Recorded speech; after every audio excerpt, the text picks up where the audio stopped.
Hello, कशात आहात? खूप छानच असाल तर व्हिडिओ बघून कळलंच असेल तर आजची रेसिपी आहे तर ती होती पोपटी। तर इथे बघा जे चिकन आहे तर ते अर्धा किलो चिकन घेतलेलं आणि त्या चिकनला आपण आता मॅरिनेट करून ठेवणार आहोत। तर हे चिकन जे आहे तर ते 3 ते 4 तास आपल्याला जे आहे तर ते ठेवायचं आहे मॅरिनेट करून। तर आलं लसूणची पेस्ट टाकल्यानंतर त्यामध्ये मी टाकलेलं आहे चवीनुसार मीठ आणि त्यानंतर आपण त्यामध्ये टाकलेले आहेत मसाले, तर धनेपूर, जिरेपूर, मटन मसाला आणि तिखटसाठी तुम्ही मिरची पावडर किंवा मग घरगुती मसाला। तर हे जे आहे तर ते सगळं टाकून घ्यायचं आहे आणि त्यानंतर मी 2 चमचे जे टाकलेलं आहे ते दही। तर चिकन किती पत आहे तर त्याच्या क्वांटिटीनुसार जे आहे तर ते आपल्याला यामध्ये ॲड करायचं आहे दही। आता ते ॲड करून झाल्यानंतर हे जे आहे तर ते सगळं छान असं आपल्याला मिक्स करून घ्यायचं आहे। तर चिकनला जे आहे तर ते छानपैकी घ्यायचं आहे मिक्स करून। तर यामध्ये बघा तुम्ही तेलाऐवजी जे आहे तर ते बटरसुद्धा टाकू शकता चिकनमध्ये। जेव्हा आपण थर लावतो हंडीमध्ये तर तेव्हा त्यामध्ये तुम्ही जे आहे तर ते अमूलचं जे बटर येतं तर ते यूज करू शकता। तर त्यानीसुद्धा जी आहे तर ती खूप सारी टेस्ट वाढते। तर जर तुम्ही अमूल बटर टाकणार असाल तर चिकनला जे मीठ टाकतो तर ते कमीच टाका, कारण अमूल बटर जे आहे तर ते खारट येतं बऱ्यापैकी। तर त्यामुळे तर छानपैकी मॅरिनेट करून झाल्यानंतर आपण जे आहे तर ते ठेवणार आहोत 3 ते 4 तासासाठी। तर त्याच्या पुढची जी प्रोसेस आहे तर इथे बघा आपल्याला घ्यायचं आहे केळीचं पान। तर आता हे केळीचं पान कशाला, तर आपण जेव्हा ही करणार आहोत पोपटी तर तेव्हा ती माठाच्या बाहेरून जो आहे तर तो जाळ वगैरे लावा लागतो। तर आतमधलं जे आहे तर ते चांगलं शिजावा आणि जळू नये यासाठी आपण जे आहे मटकं तर त्याला अशा पद्धतीने जे आहे तर ते पूर्णपणे केळीच्या पानाने आतमधून कवर करून घेणार आहोत आणि त्यानंतर आपलं जे सामान आहे किंवा आपण जे इन्ग्रेडियंट्स घेतले आहे त्यामध्ये टाकायला तर ते टाकून घेणार आहोत। तर यामध्ये बघा तुम्ही वाटाण्याच्या शेंगा, तुरमुडाच्या शेंगा, तर हा जो आहे तर हा आहे भांबर्ड्याचा पाला। तर बऱ्याच ठिकाणी याला भांबर्ड्याचा पाला म्हणला जातो किंवा मग बोराडा देखील याला बोललं जातं। तर हा जो आहे तर तो भात खासरात किंवा पाण्याच्या ठिकाणी बऱ्याच वेळा सापडतो किंवा असतो म्हणायला देखील काही हरकत नाही। तर इथे बघा मॅरिनेट केलेले चिकन जे आहे तर ते मी सगळ्यात आधी खालच्या बेसला लावून घेतलेलं आहे आणि तुम्ही यामध्ये जे आहे तर ते स्वीट कॉर्न देखील टाकू शकता।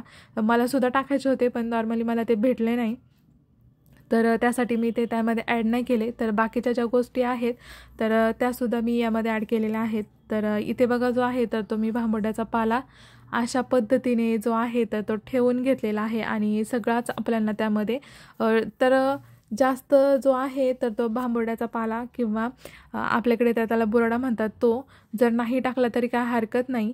आणि त्यानंतर चिकनवरती टाकलेले आहे मी कोथिंबीर अशा पद्धतीने।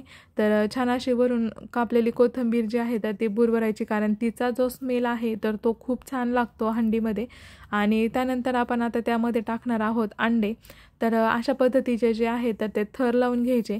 तर बघा चिकनमध्ये जे आहे तर चिकन टाकल्यानंतर लगेच अंडे ठेवले होते, कारण आपण जो माठ आहे तर तो उलटा केल्यानंतर ते फुटू नये किंवा हलू नये यासाठी ही जी ट्रिक आहे तर ती केलेली।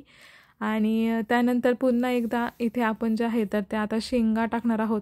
तर ह्या शेंगांमध्ये बघा तुम्हाला ज्या कोणत्याही शेंगा आवडतात तर त्या तुम्ही टाकायच्या आहेत आणि वाटाण्याच्या शेंगा तर मेन आहेत, वाटाण्याच्या शेंगा यामध्ये टाकायच्या। आणि हे जे आहे शेंगा तर त्या टाकल्यानंतर आपण वरून जे आहे तर त्याला थोडंसं मीठ टाकणार आहोत, कारण ह्या फक्त आपण स्वच्छ असं पाण्याने धुवून घेतलेल्या आहेत आणि त्याला काहीही जे मसाला वगैरे आहे तर तो लावलेला नाही।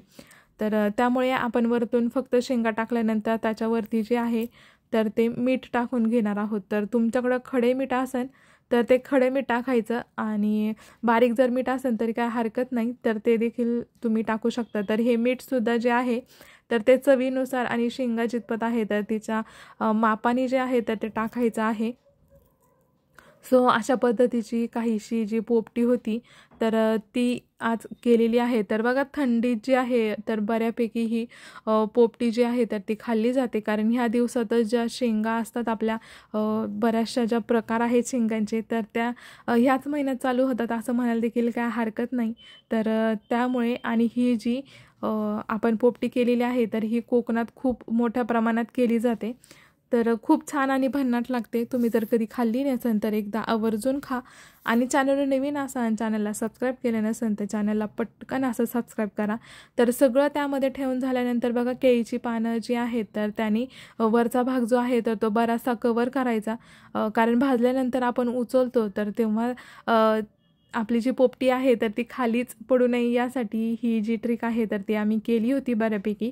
तर बराचसा पाला ठेवून झाल्यानंतर वरतून जे आहे तर ते बांधणारसुद्धा होतो. तर ते कशा पद्धतीने बांधतोय ते सुद्धा नक्की बघा. तर इथे बघा पानं अशा पद्धतीने जे आहे तर ती फोल्ड करून मी यामध्ये ठेवत होते. हे जे करायला आहे तर चिकन जर मॅरिनेट करून ठेवलं तर ह्या पोपटीची जी टेस्ट आहे तर ती खूप छान लागते आणि भन्नाटसुद्धा खूप लागते. तर बराच वेळ जो आहे तर तो प्रयत्न करून किंवा अथक प्रयत्नानंतर आपली जी पोपटी आहे तर ती बऱ्यापैकी झाली होती भरून. आणि हे जे करताना आहे तर त्या बऱ्यापैकी आमच्या गप्पा ज्या होत्या तर त्या चालूच होत्या.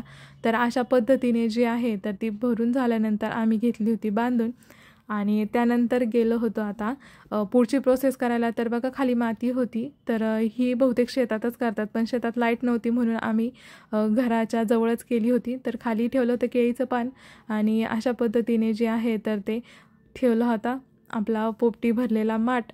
आणि त्यानंतर त्याच्या साईडनी जे आहे तर ते अशा पद्धतीने आपल्याला लाकडं लावायचे आहे किंवा गोवऱ्यासुद्धा तुम्ही लावू शकता आणि मोठे मोठे जे गावाला लाकूड येतात तर ते देखील लावू शकता. तर जेणेकरून की ते सगळ्या बाजूनी सोबत पेट घेऊन एकसारखा जो त्याचा जाळ आहे तर तो निघेन. तर सगळ्या बाजूनी जो आहे तर तो जाळ लागण्यासाठी बहुतेक पेंडा जो आहे तर तो आम्ही पेंडा वापरला होता. तर कोकणात जी आहे तर ती पेंड्यातच पोपटी केली जाते. तर अशा पद्धतीने छान अशी शेकून जे आहे तर अर्धा तास ते पाऊण तास जे आहे तर ते छान अशी विस्तू ठेवली होती आणि त्यानंतर जे आहे तर ते आहाराला ठेवलं होतं. आणि त्यानंतर खाली सांडू नये किंवा उचलताना पडू नये तर अशा पद्धतीची जी आहे धडपड आहे तर ती चालू झाली होती.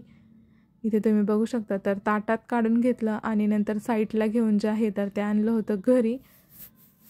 सो तुम्ही कधी खाल्ली आहे की नाही तर कमेंट्समध्ये नक्की सांगा आणि जर नसेल खाल्ली तर एकदा आवर्जून करून बघा. सो फायनली आता आणली आहे घरात आणि वरचा जो केळीची जी पानं ठेवली होती आपण तर ती घ्यायची आहेत अशा पद्धतीने काढून. आणि पानं जी आहेत तर ती बऱ्यापैकी जी आहेत तर ती भाजलेली किंवा काळी झालेली इथे तुम्ही बघू शकता बऱ्यापैकी. तर ती खालची जी पानं होती कारण तो भाग आला होता वरती तर त्यामुळे ती बरीचशी अशी ब्लॅक झालेली होती पानं. तर फायनली आता आपली पोपटी जी आहे तर ती आपण केलेली आहे केळीच्या पानावरती सर्व. तर इथे तुम्ही बघू शकता किती छान आणि भन्नाट जी आहे तर ती आपली पोपटी झालेली आहे तयार. तर हे जे ब्लॅक कलरचं दिसतंय तर ती होती केळीची पानं तर खालच्या बाजूने लावलेली. तसं तुम्हाला आजची पोपटी कशी वाटली ते कमेंट्समध्ये